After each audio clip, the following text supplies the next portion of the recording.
Hello and welcome to the Career Change Studio. This is the place to design and create a new working life so that you can live the way that you want and need in your next chapter. I'm Dana Stevens, certified career change coach, and I'm here to help you work out your next career move. I'm going to inspire you to think about this transition in brand new ways so that you can think differently about yourself and what's possible for you. You'll also learn how to build up your belief and self-confidence so that you can finally start taking action. This is about so much more than just getting another job. This is about changing the way you live your life for the better. Hello. So in this week's episode, we're going to be talking about guilt. And this is something that lots of clients who want to change careers come to me with. They say things to me like, I should have done this sooner. Why have I left it so long? I've wasted so much time. I knew I was unhappy and I didn't do anything about it. And typically their confidence may have taken a knock as well, so they'll start blaming themselves for that and start questioning what they now have to offer, saying things like, I'm just being de-skilled in my job. If only I'd done something about this years ago. What if I'm too old now? So if this resonates with you, today's episode is going to be really helpful because I want to talk about why that guilt you might be carrying, however understandable it might be, is not actually serving you. Why the guilt about not having changed sooner is actually getting in your way right now, and crucially, what you can do about it instead. And I really want to offer you that you have nothing to feel guilty about. And I really mean that. And I'm going to explain that in a minute because I'm not just trying to say that to be reassuring, but I genuinely believe it's true when you look at the full picture of why you are where you are right now. So that is one of the most important things I want to say to you and I want you to take away from this episode is that if you haven't made a change to your career before now, there was almost certainly a reason. And that reason is probably a good one, right? Maybe you weren't ready before. I don't mean like as a criticism that you weren't ready, because readiness can be real, right? It can feel very real. The clarity and courage and confidence that a career change requires doesn't just arrive on demand. It builds up over time. And sometimes you need to get to a certain point before you can see clearly enough to act. And the fact that you're here now, thinking about this seriously, suggests that you probably have reached that point now. And that timing isn't random. Maybe before you just weren't sure enough. You had a nagging feeling that something needed to change, but you couldn't quite articulate what or how. And trying to make a career move before you know what you're moving towards, of course that feels scary, and it doesn't always feel possible. And maybe for you, your circumstances just genuinely did not allow it. Maybe there were financial pressures, family responsibilities, health, caring commitments. Whatever the reason, I want to offer you a way of thinking about it because you didn't just stay where you were or where you are because you were incapable of change. You didn't stay because you didn't care about your own well-being. You stayed because something else, something real, meant that staying was the most sensible option or felt like the right option at the time. And that's usually a very different story from the one the guilt might be telling you. There's also this wonderful thing called hindsight, right? Which is the ability to understand something only after it has happened. And it often has us thinking about how we could have handled a situation differently. And then we usually think, well, then I definitely should have handled it differently. But this way of thinking doesn't help us because we just get caught up in this hindsight trap. Hindsight traps are when you look back at a decision you made in the past and judge that using the information that you've got now. You know things today that you didn't know then. And you only have access to it because things played out the way they did, right? You've got clarity now that you didn't have then. And you're using that current clarity to assess your choices that were made without that clarity. And then typically what we do is we beat ourselves up about it, right? We give ourselves a hard time. We tell ourselves that we shouldn't have done it that way, that we're stupid or lazy or less than in some way for not doing things differently. But we're not being fair to ourselves. That isn't a fair way of looking at the past, because your past self was doing the best that they could with what they knew then, what they felt, what they needed, what was available to them at that time. They didn't have the benefit of knowing how things would turn out. They couldn't see what you can see now. And holding your past self to this standard that you can't possibly meet or couldn't possibly have met is like a form of self-criticism that's not just unkind, but crucially unhelpful. And there's also a really useful distinction we can make here between regret and guilt. Regret is looking back and wishing something had been different. That's understandable. But guilt implies that you did something wrong, that you made a bad decision you should have known better than to make. And in most cases, when it comes to the timing of a career change, that's simply not true. You made the decision you made for the reasons that made sense to you at the time. That's not worthy of guilt. It's just being human. So the next time the voice in your head says, I should have done this sooner, it's really worth asking yourself this question. Should I? Should I really? Could I have made a different decision? Should I or could I have made a different decision with what I knew then? What about with the circumstances I had then? With the level of clarity I had or didn't have back then? With the thoughts that I had then?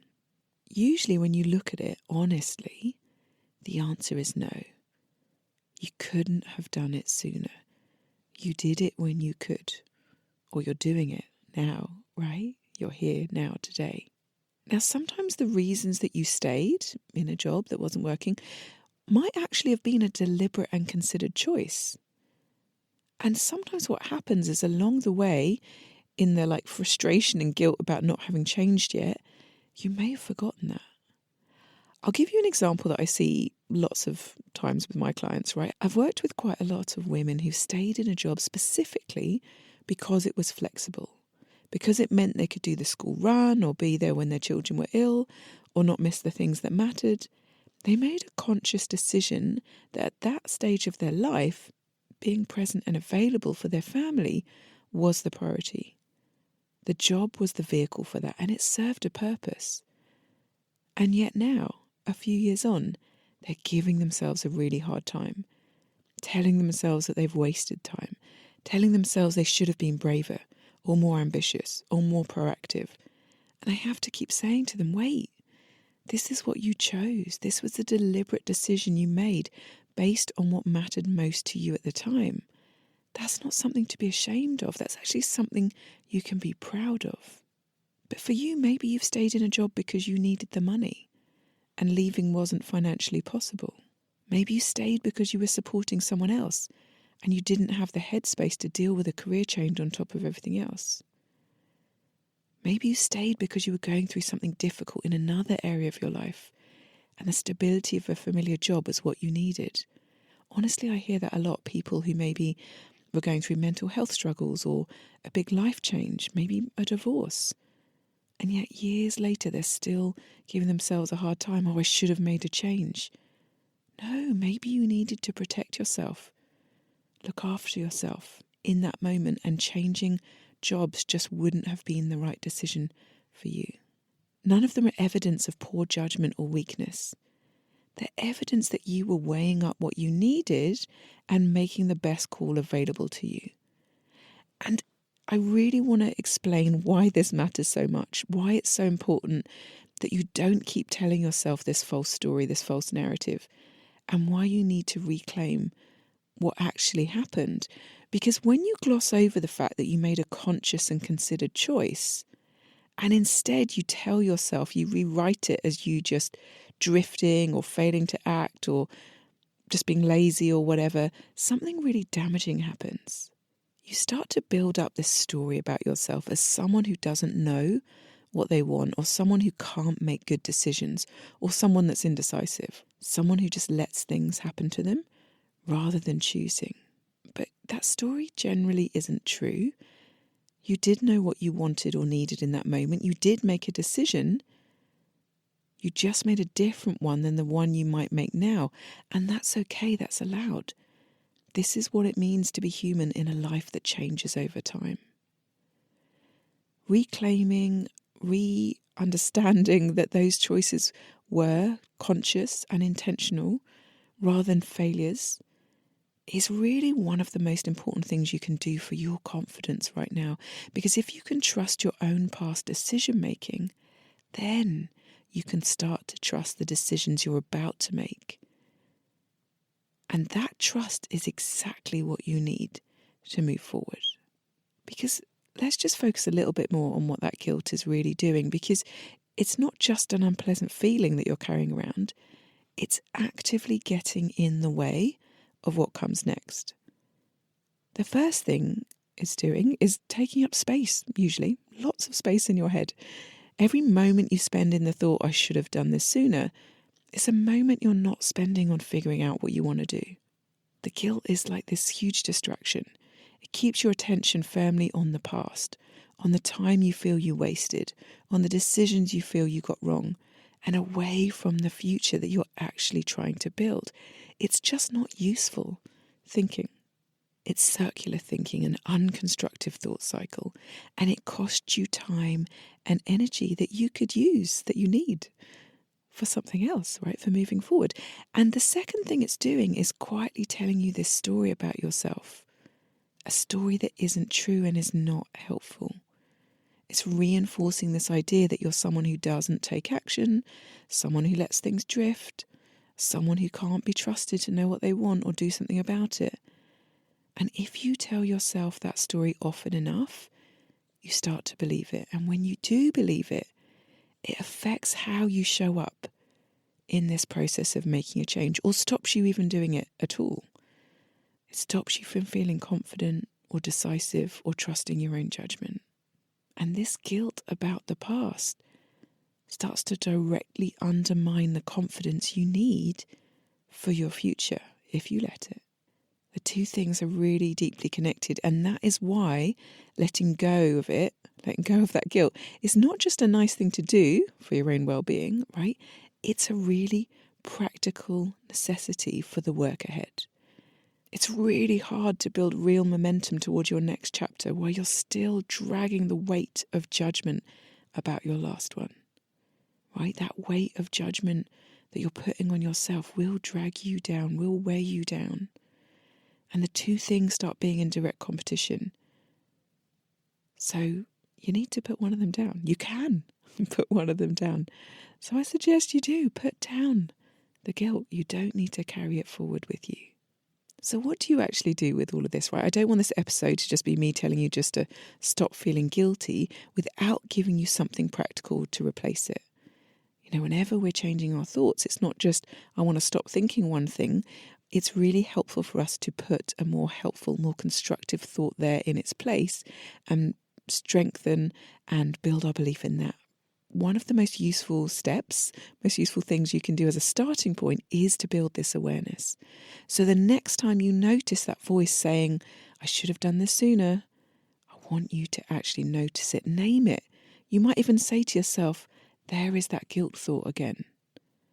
Not I'm guilty, but there is that thought again. And actually even this really small act of separating yourself from the thought, observing it rather than being inside it, starts to reduce its power. It's a temporary thing you're thinking, not something that defines all of you. And then the second thing to do is to question it. Is it actually true that you should have done this sooner, or could have done this sooner? Or is that a judgment you're making now with the information and clarity that you didn't have back then? When you interrogate that thought rather than just accepting it, it really usually doesn't hold up. It doesn't stand up. And the third thing is to replace it with something more accurate.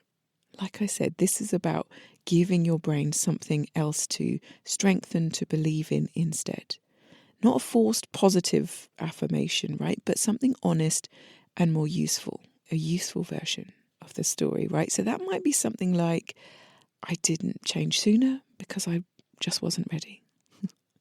And that's okay. I made the decisions I made for good reasons that made sense at the time. I'm here now, and this is exactly the right time for me to start. The time hasn't been wasted. I've gained knowledge and experience. And that last one actually is worth thinking about and dwelling on, because one of the things that guilt does is make you feel like you've wasted something, wasted time. As if the years in the job that wasn't right somehow count against you, but they don't. Because those years have given you something, right? They've given you things, self-knowledge, clarity about what you don't want, which is enormously helpful, skills and experience and judgment that you will bring to whatever comes next. Sometimes getting to a point of extreme discomfort in a job gives you that certainty that change is what you want and need. And that's really useful. So just to wrap up today, I want to say that the guilt about not having changed sooner is, of course, understandable. But it's typically not warranted, not justified. You didn't leave sooner because you weren't ready, or you weren't sure, or your circumstances didn't allow it. You probably stayed for reasons that made sense. And in some cases, you may have made a very deliberate and conscious choice that you deserve to reclaim rather than keep telling yourself it was a failure, a personal failing. And you can't build the future you want while you're still dragging all this guilt around with you. It's taking up your space, it's taking up your energy. And it's feeding you this story about yourself that not only isn't true, but is making the work ahead harder than it needs to be. So I just want to say again, you can put it down, right? Not to pretend that the past was perfect or to avoid learning from it, but to accept it honestly for what it was. Let it be what it was. And now turn your attention to what is actually in front of you. Because you're not coming into this from a place of wasted time. You're coming into this and starting from a place of experience and self-knowledge and a clear sense of what you no longer want. And that can be a really helpful foundation. And if you want help building on that foundation and figuring out what you do want next, how you want to move forward, come and have a free consultation with me. The link, as always, is in the show notes. I hope that's been useful. I hope that's given you some interesting food for thought. Thank you so much for listening, and I'll see you next week. Bye for now.